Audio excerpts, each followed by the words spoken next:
हम आज यहाँ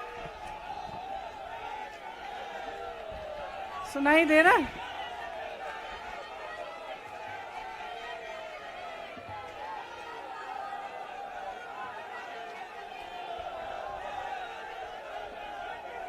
सुनिए,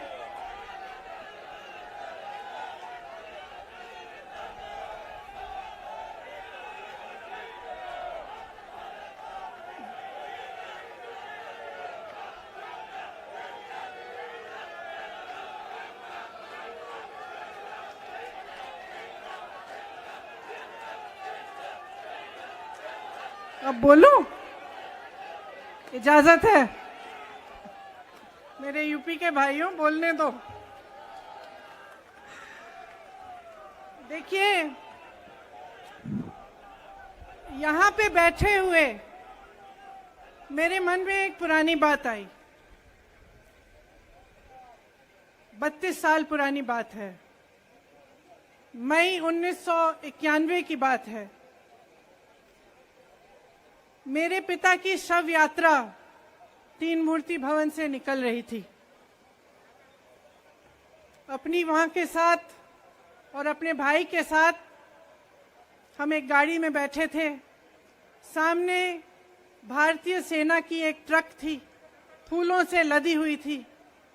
उसके ऊपर मेरे पिताजी का शव था। थोड़ी देर काफिला चला, 5-10 मिनट चला। फिर राहुल कहने लगे मैं उतरना चाहता हूं। तो मां ने मना किया। उस समय सुरक्षा का भी बहुत वो था, तो मां ने कहा नहीं, तुम उतर नहीं सकते।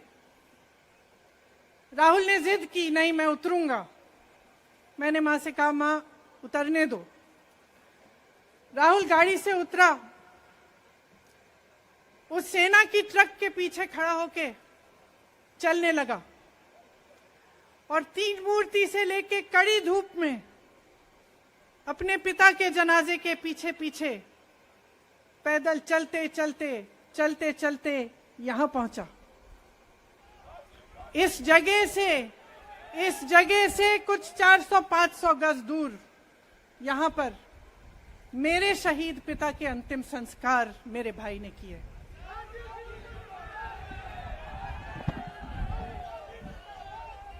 सुनिए,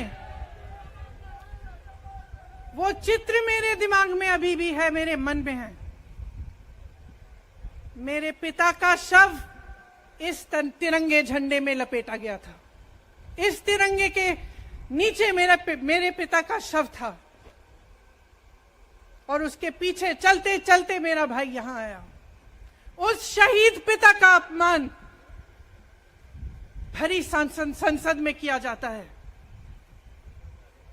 उस शहीद के बेटे को आप देशद्रोही कहते हैं, आप मीर जाफर कहते हैं, उसकी आप मां का अपमान करते हैं। आपके मंत्री मेरी मां का अपमान भरी संसद में करते हैं। आपके एक मुख्यमंत्री कहते हैं कि राहुल गांधी को पता भी नहीं है कि उनका पिता कौन है। आपके प्रधानमंत्री भरी संसद में खड़े होकर कहते हैं कि ये परिवार नेहरू नाम को इस्तेमाल क्यों नहीं करता। पूरे परिवार का अपमान करते हैं। कश्मीरी पंडित समाज के रिवाज का अपमान करते हैं, जिसके तहत एक बेटा अपने बाप के मरने पर पगड़ी पहनता है, परिवार की परंपरा को आगे बढ़ाता है। लेकिन आप पर कोई मुकदमा नहीं होता, आपको 2 साल की कोई सजा नहीं मिलती, आपको जेल की सजा नहीं मिलती,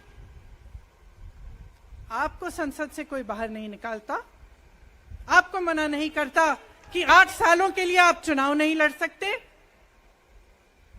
क्यों? मैं पूछना चाहती हूं क्यों? आज तक हम चुप रहे हैं, हमारे परिवार का अपमान करते गए। मेरे भाई ने क्या कहा? संसद में वो मोदी जी के पास गए और उनसे गले लगे। मेरे भाई ने कहा, मैं आपसे नफरत नहीं करता हूं, मेरे दिल में आपके लिए कोई नफरत नहीं है, हमारी विचारधारा अलग है, लेकिन हमारी नफरत की विचारधारा नहीं है।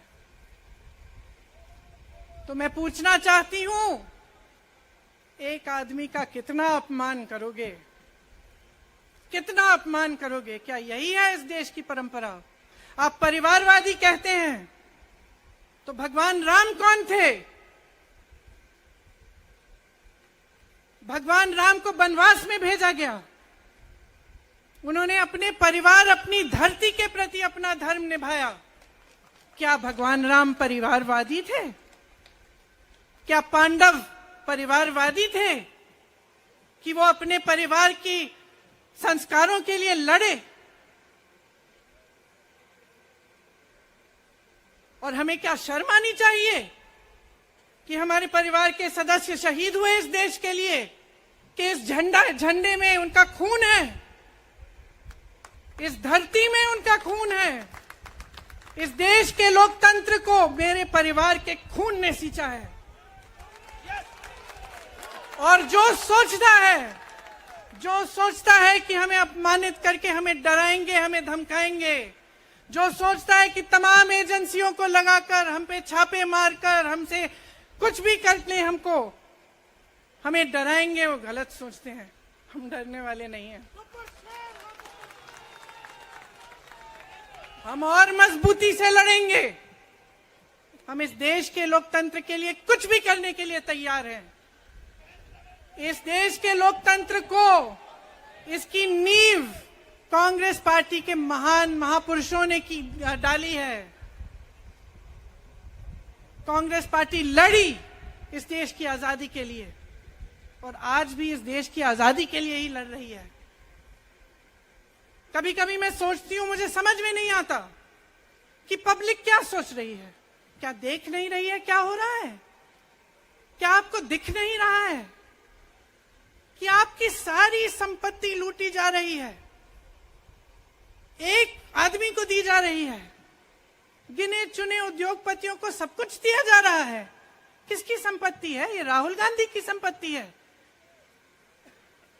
ये आपकी संपत्ति है। ये पीएसयू किसके हैं? किसके लिए बनाए गए?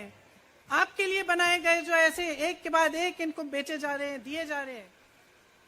इसी से तो आपका रोजगार आता है। छोटे उद्योगों से, छोटे व्यापारियों से आपका रोजगार आता है। किसी बड़े अडानी से नहीं आता। रोजगार नहीं देते, छीनते हैं आपका रोजगार। तो आप समझ क्यों नहीं पा रहे हैं? आप गैस के सिलेंडर के लिए 1000 रुपए दे रहे हैं, और यहां आपकी सारी संपत्ति किसी को सौंपी जा रही है। राहुल गांधी जी ने क्या कहा? अरे कौन सा इतना बड़ा जुल्म कर लिया कि आपसे 2 सवाल पूछ लिए, जवाब नहीं दे पाए ना, घबरा गए। और जो अहंकारी होते हैं, तानाशाह होते हैं, क्या करते हैं? जब सवालों का जवाब नहीं दे पाते तो पूरी सत्ता को लेकर जनता को दबाने की कोशिश करते हैं। जो सवाल उठाता है उसको दबाने की कोशिश करते हैं।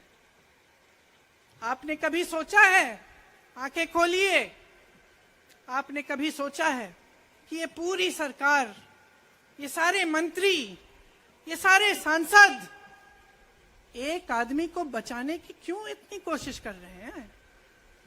इस अडानी में है क्या कि इसको आप सारी संपत्ति दे रहे हो देश की? 20 हजारों करोड़ शेल कंपनियों में इनके हैं, और आप इन पे इंक्वायरी नहीं कर सकते।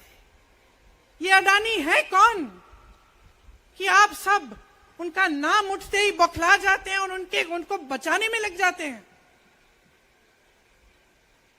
देखिए, आप इस देश के देशवासी हैं, ये देश आपका है, ये लड़ाई आपकी है। आज तमाम नौजवान बेरोजगार क्यों हैं? हम इश्तेहार तो देख रहे हैं, होर्डिंग देख रहे हैं, मदर ऑफ डेमोक्रेसी लिखा है, कहते हैं कि हमारी अर्थव्यवस्था बहुत तेजी से आगे बढ़ रही है, तो इतने नौजवान बेरोजगार क्यों हैं? तो जहां जहां हम जाते हैं बेरोजगार नौजवान क्यों दिखते हैं? इतनी महंगाई क्यों है? इतनी महंगाई क्यों है? क्या आप इतने बड़े काम कर सकते हो लेकिन एक गैस सिलेंडर का दाम कम नहीं कर सकते? आप छोटे व्यापारियों की मदद नहीं कर सकते? आप रोजगार नहीं बनवा सकते? तो फिर आपकी सरकार किस काम की है? लोगों को दबाने के लिए है या अडानी जी को आगे बढ़ाने के लिए है? तो आज ये समय आ गया है कि हमें गंभीरता से सोचना पड़ेगा।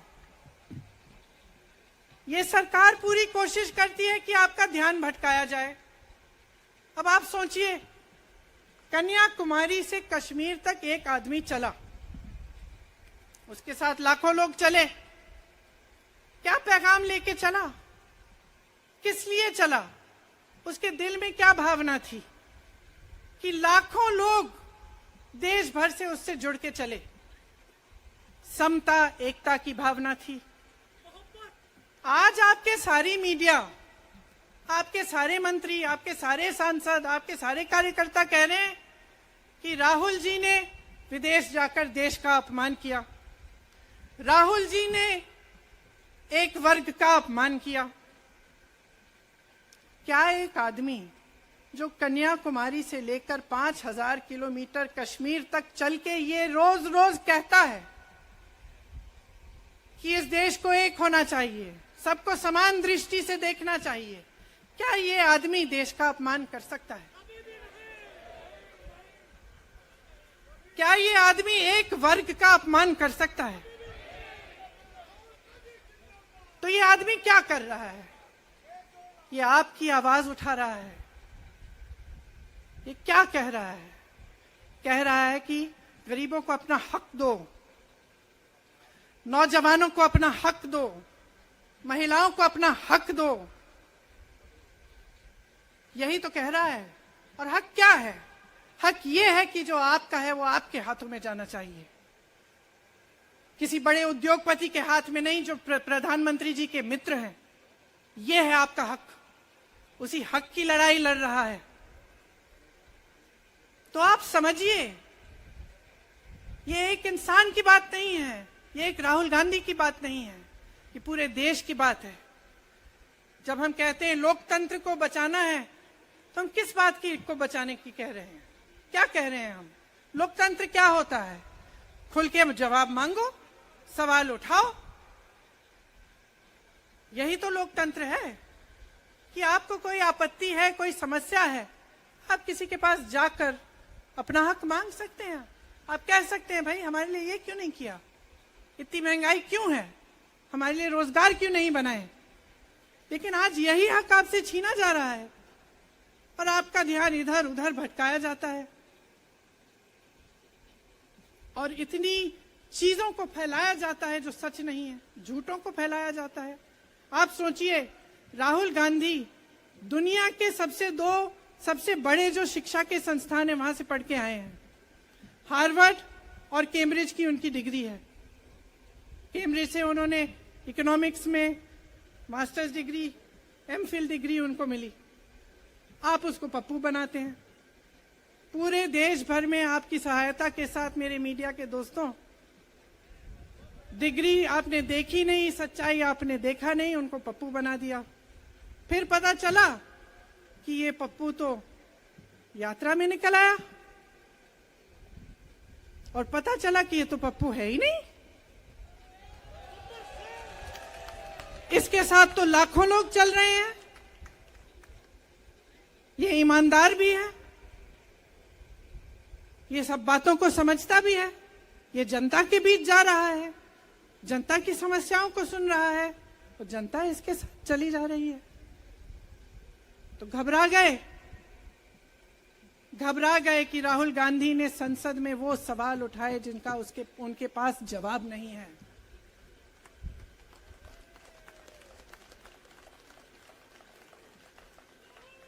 क्या किया सुन लीजिए। एक तरफ से हंसी भी आती है कि एक आदमी को रोकने के लिए इतना सारा करना पड़ा।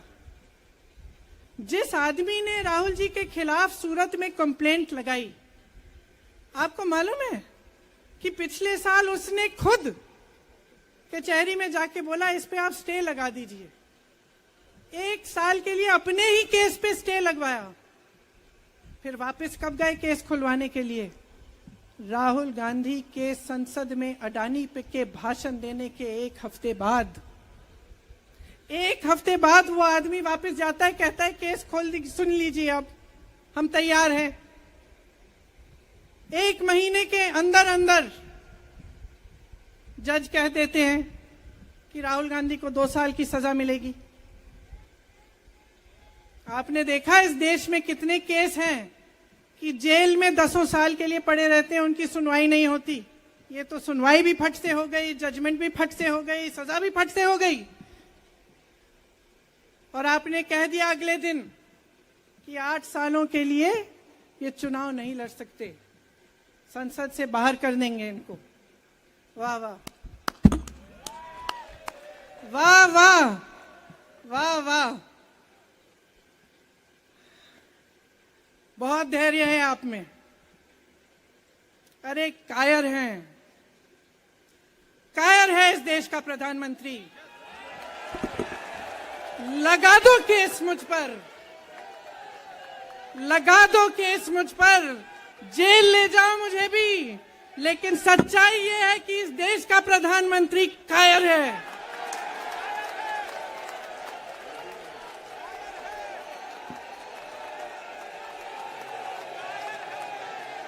अपनी सत्ता के पीछे छुपा हुआ है, अहंकारी है।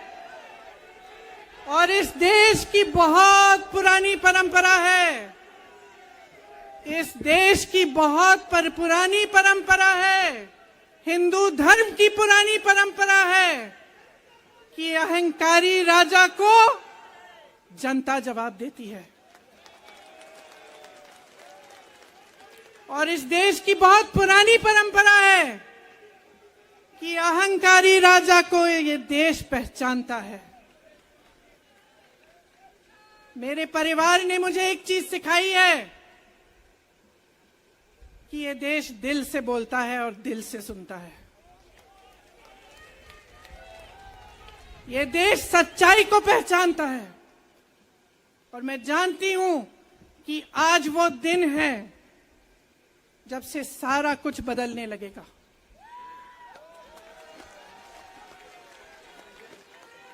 मेरे मीडिया के साथियों, मैं आपसे कहना चाहती हूं, बहुत हो गया है, बहुत हो गया है। मैं जानती हूं आप पर कितना दबाव है। मैं जानती हूं कि आपको लाइन भेजी जाती है कि आज आपको ये कहना है, आज आपको ये लिखना है। लेकिन आपकी एक बहुत बड़ी जिम्मेदारी है। आज लोकतंत्र खतरे में है। अगर सरकार सवाल उठाने वाले को 8 सालों के लिए संसद से निकाल सकती है, अगर कह सकती है कि तुम्हें चुनाव लड़ने की ही इजाजत नहीं है, तो बहुत गड़बड़ है, बहुत गलत हो रहा है। और ये लोकतंत्र के लिए ठीक नहीं है, ये इस देश के लिए ठीक नहीं है। जब आप पत्रकार बने, शुरू में जब आप काम के लिए आए, तो आपके दिल में भी ये होगी बात कि देश के लिए मैं सच्चाई बोलूंगा, मैं सच्चाई बोलूंगी। आज आप बोल नहीं पा रहे हैं, हिम्मत करिए, खड़े हो जाइए आप भी।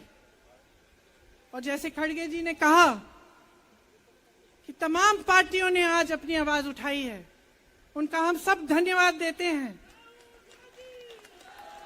और हम सबको एक होना पड़ेगा। इसलिए होना पड़ेगा क्योंकि आज ये देश खतरे में है।